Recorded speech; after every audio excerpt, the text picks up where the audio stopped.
Well, the holidays are over. I'm sick like usual. But it's time to get this thing unthawed out. Went from -7 to 60 degrees. So let me show you what happened and we'll get this thing fired up.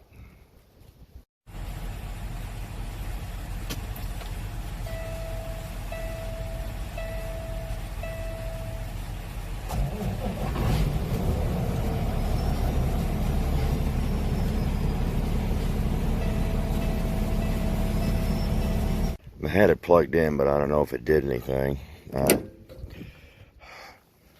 mean, it's hot, so let's get the hood open. Starting up a cold engine, especially when it's -7, is a dangerous proposition.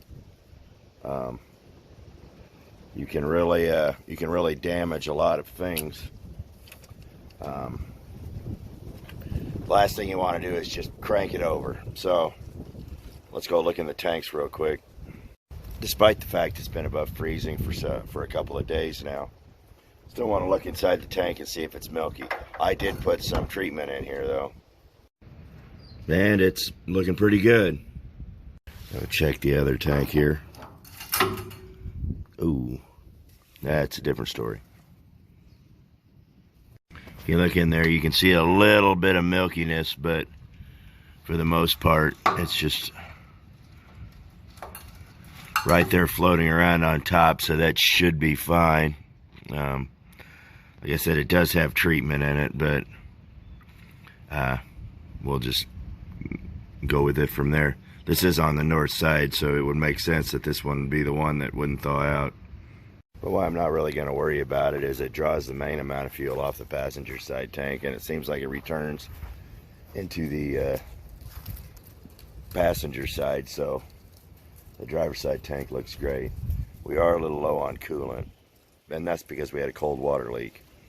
It's kind of dried up a little here, but you could, all this antifreeze right here, I traced it, and it all is coming from this hose right here, and that's just typical. It's once it heats up, it'll seal up, but I'll give it another turn right there.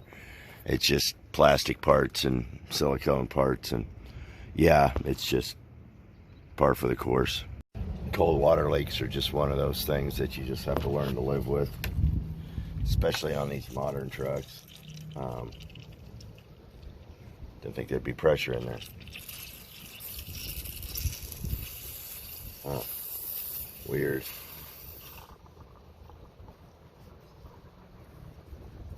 I guess it's sealed. All right, so let's go top this thing off and get that ready to go. We're not going to fire up the APU just yet. I have a weird little thing happening right here. I guess I'll have to keep an eye on that. Weird. Let's keep an eye on that. Now I went ahead and did what the 911 instructions say. I put 50% diesel, 50% 911 into my Dabco filter here, and it looks like all the gelling's completely gone. So let's go and see if this thing will actually turn over, or do I got to put the charger to it?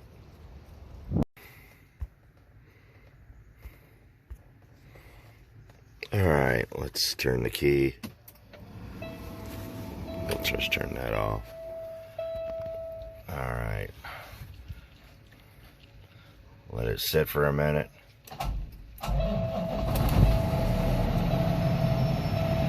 She fired right up. And so as we get this thing going, the air pressure's built up. This is a very important fuel filter gauge. That's building up. That's working the def. Let's go check and look at the diagnostics. Got one code, that's typical, that's always there. And the temperature's starting to build. So all in all, not a bad deal. And so while we're letting that heat up, we need to go and get something out of the garage. It is right. That's a 10, that's a 10. It's a 25. I'm gonna throw a 10 and a 25. The 10s are great for summer. I'll tell you a story about these. The car was sitting a little off. I thought I had a flat for a minute. It's just, yeah. Little tricks I learned was that I plug it into the garage and not the house, because the garage has its own circuit. So if it trips the circuit, it doesn't knock the house out too. And when it's 70 below outside, the last thing you really want to be is out trying to figure out how to unplug and plug in everything. So that's just a little trick I used. But these filters, funny story about these. Here we have a 10 micron and here we have a 25 micron. And the 25s are good for the winter time because of the wax. Believe it or not, they say fuel filters are part of your emission system. So if you have the wrong fuel filters that's letting too much dirt through, they can cite you. I'm not saying they will, but it has been brought up before. It's something really stupid I don't think most people care about, but yeah, it's something stupid they try. Just be mindful. Not saying anything will ever happen. It probably won't, but we're gonna put these two in the truck because I'll go through them.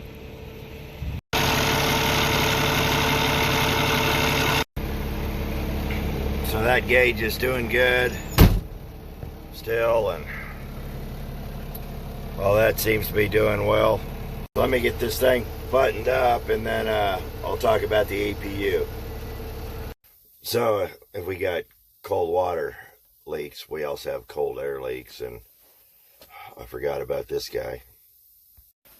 It's this guy, I believe.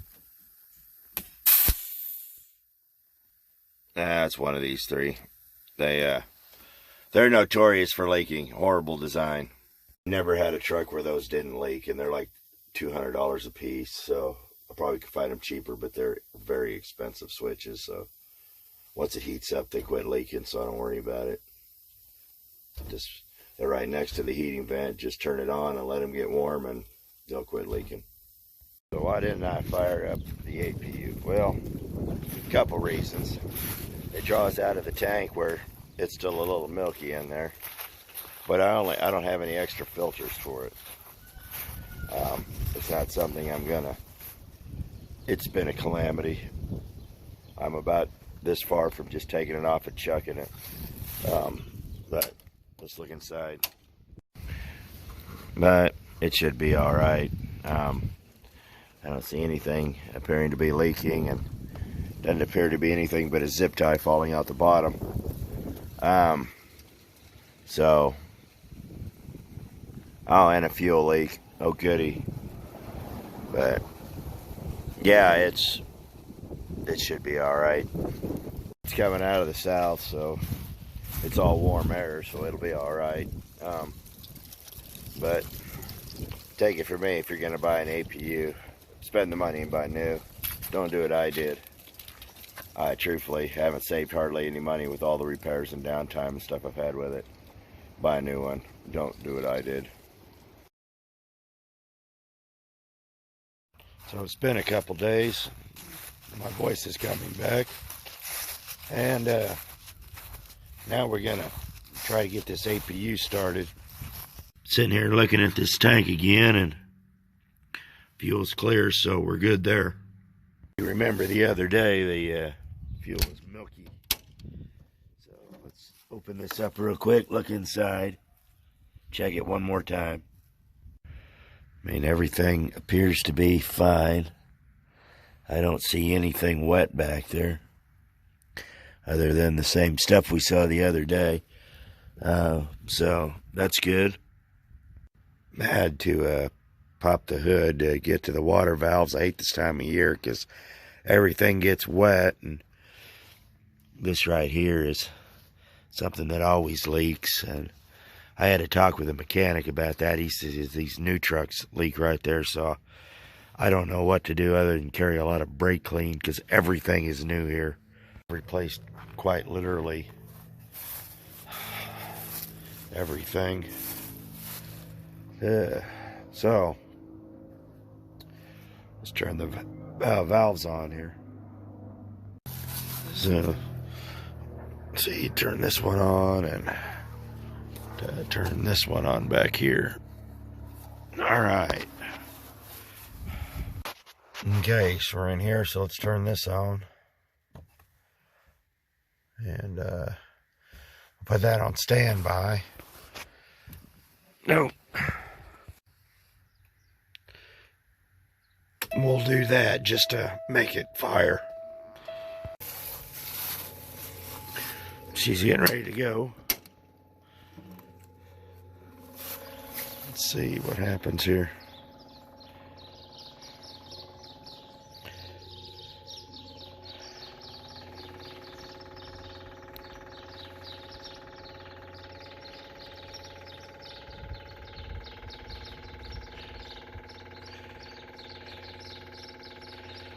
Yeah.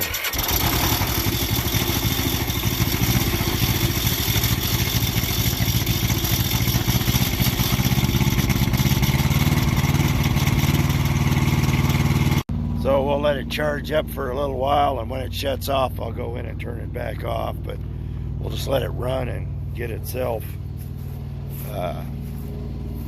all warmed up and all that. It's unhappy, but it's a used APU. It's always unhappy, so at least that's going. So hey, but that being said, the APU will fire up just fine. Probably on Friday. It's going to be a nice, well, decent day. It's supposed to have a high of 60 today, so that'll cure everything up. I did treat my tanks. You know, everybody talks about put a little kerosene, put a little number one, put a little blah, a little this, a little that. Number one is not that easy to get where I live. It's just not a thing. Not around here. And a lot of the guys, their fuel cards won't work at places where you can buy number one, and they're not going to spend their own money, or they're not going to buy it without using their fuel card. But aside from that, I did what the directions on the 911 thing said to do, and I completely de-waxed my filter. My filter looks great.